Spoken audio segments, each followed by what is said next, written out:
ഇടുക്കി മറയൂർ കാന്തല്ലൂരിൽ വീണ്ടും കാട്ടാനകൾ ജനവാസ മേഖലകളിലേക്ക് ഇറങ്ങുന്നു. കഴിഞ്ഞ ഒരാഴ്ചയോളമായി കൃഷി നശിപ്പിക്കുന്നത് കർഷകരെ പ്രതിസന്ധിയിലാക്കുകയാണ്.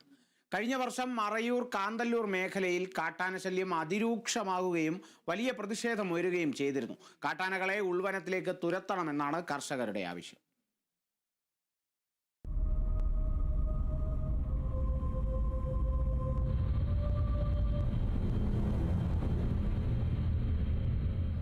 കാന്തല്ലൂർ മേഖലയിൽ വീണ്ടും കാട്ടാനകൾ കർഷകരുടെ ഉറക്കം കെടുത്തുകയാണ്.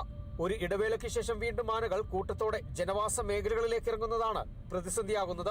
കഴിഞ്ഞ ദിവസം കാന്തല്ലൂർ ഗുഹനാഥപുരത്ത് കാട്ടാനകൾ ചോളവും ഉരുളക്കിഴങ്ങും ബീൻസും അടക്കമുള്ള കൃഷിവിളകൾ നശിപ്പിച്ചു. ഇന്നലെ 3 ആന വന്നിട്ട് രാത്രി കുറേ ചോളവും ബീൻസ് ക്യാബേജിൻ്റെ ഉരുളക്കിഴങ്ങ് മൊത്തം ചവിട്ടി നശിപ്പിച്ചിട്ട് പോയിട്ടുണ്ട്. കുറേ 4-5 മാസമായിട്ട് ആനശല്യം ഇല്ലായിരുന്നു. വീണ്ടും ആന ഇറങ്ങാൻ തുടങ്ങി. ഒരു രക്ഷയില്ല. കൃഷിക്കാർ ഇനി മൊത്തം കാന്തല്ലൂർ കീഴാന്തൂർ വരെ മൊത്തം വെളുത്തുള്ളിയും പച്ചക്കറികളൊക്കെ ഇടാൻ തുടങ്ങി. ഇനി മൊത്തം കൃഷിക്കാരനക്ക് മൊത്തം ബുദ്ധിമുട്ടും പ്രശ്നങ്ങളാണ്. ഇതിനെ നടപടിയെടുക്കണമെന്ന്. റിസോർട്ടുകളുടെ കോമ്പൗണ്ടിനുള്ളിൽ കയറിയും കാട്ടാനകൾ നാശം വരുത്തിയിട്ടുണ്ട്. കഴിഞ്ഞ വർഷം മറയൂർ കാന്തല്ലൂർ മേഖലയിൽ കാട്ടാന ശല്യം അതിരൂക്ഷമാക്കുകയും വലിയ പ്രതിഷേധമുയരുകയും ചെയ്തിരുന്നു. ജനരോഷം കടുത്തതോടെ വനംവകുപ്പ് ആനകളെ ഏറെ ശ്രമകരമായി വനത്തിലേക്ക് തുരത്തിയിരുന്നു.